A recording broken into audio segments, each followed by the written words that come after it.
Hello, welcome back to WildGrass library of tutorial videos. In our next video, we'll be looking at more in depth on receipting. So let's click on our counter. At this point, you should be familiar with how to generate a receipt. Okay, so we'll set it to receipt at the top there, and then we'll enter our products in the cart like so. And this time around, we'll click on advanced. Alright, so over here we have the option of setting either a discount or an additional cost to the individual products that we've added in our cart. So let's say we want to add a discount to this silver necklace, and let's say we want a 5% discount. So add, and it would be the figures calculated there. And let's say we want to add an additional cost towards this t-shirt. We can do this either via percentage or absolute value. So let's say total of 15 kwacha additional cost, and then we add that. We also have the option to add extra products to the cart, and we have our send options over here. So we can either send this as a digital receipt, or we can click this box and print out that receipt. So we have the option to print this out via a thermal receipt printer or just a regular receipt printer. So for now, we're going to stick to our email method. And let's say our client is James at gmail.com. Next, we have the mode of payment, and let's say this was via EFT. And next up, we'll click on this little box here to include customer details. So we have two options here. We can either select from a client whose details we have already saved and has an account with us, or we can click on this and enter new customer details. So let's assume this is a new client to us, and we can enter his details here. So let's say this is James, last name James Peary,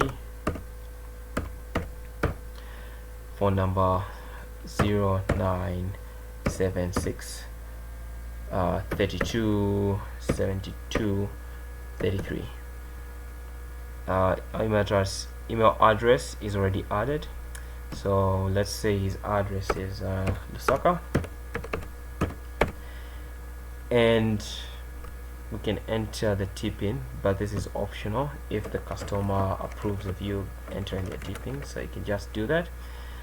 And then over here we have the options to add any files that might pertain to this customer. So any relevant documents that you might have saved that you might want to attach to this customer account, you have the option of doing that, and then you can add a brief description after adding this document. So for now, we're just going to ignore it, and we'll click on complete, and this transaction will be recorded. The receipt will be generated and sent via email to this particular client, whereas a duplicate will be saved in our sales account. Okay, so it's done processing, and this receipt has been generated. So we go to our sales account, and there we have it. So we can click on that, and we have all the details of this receipt that we've just generated. Okay, so over here we can view the receipt in detail, and we have the option to download this, we have the option to edit this receipt, we have the option to conduct a sales return in case the client brings back the products, and we have the option of a delivery note once these products have been shipped out to this particular client. Okay, so let's say we want to conduct a sales return, right? So we're gonna have to give a reason as to why this sales return took place, and over here we're going to have to enter our password so as to confirm this sales return. So let's say our customer unhappy with the quality of products, unhappy with quality of products.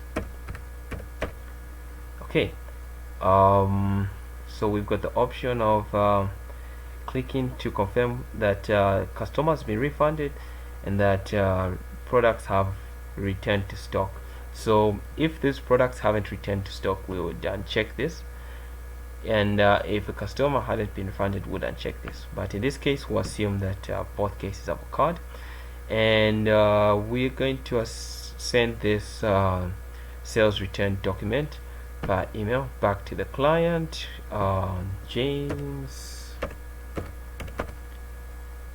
at gmail.com.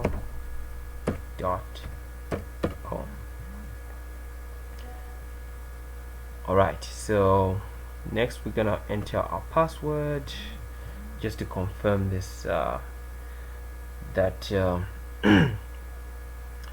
just to confirm that we have the authority to conduct this sales return. Alright, so enter that password and then click on confirm.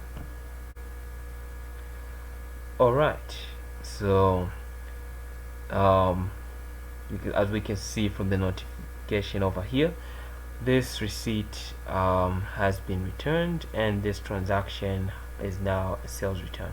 So at the bottom here, we'll see that there's a matching document similar to this receipt which had generated a sales return. Okay, so there you have it, an in-depth look at receipting. So yeah, see you in the next video.